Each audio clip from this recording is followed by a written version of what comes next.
আচ্ছা তোমালোকে চোৱা অনুশীলনী 2.4 বুজা নাই আচ্ছা ক্লাস 9 অনুশীলনী 2.4 1 নম্বৰ অংকটো চোৱা বুজিলা না তাহলে অনুশীলনী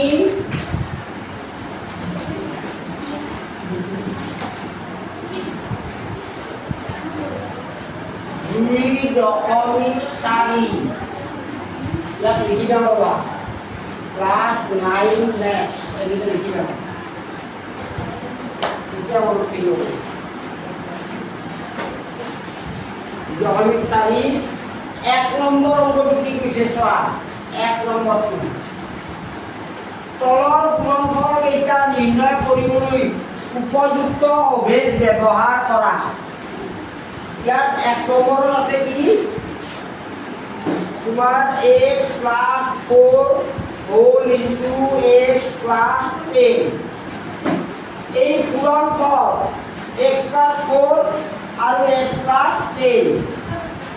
এইটা পূৰণ কৰিবলৈ মানে উপযুক্ত অভেদ ব্যৱহাৰ কৰিব গৈছে আমি অভেদ এটা পাইছিলো কি যে x + a whole into x + b equal to কি হ'ব x² + a + b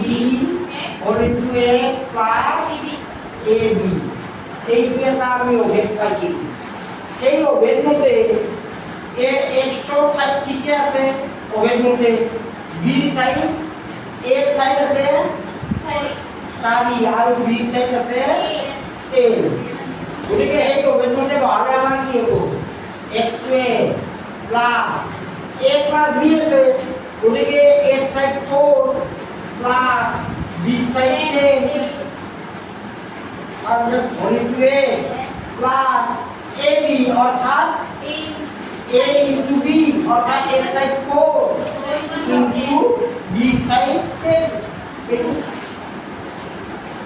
এতে পুরো করা হলো x² প্লাস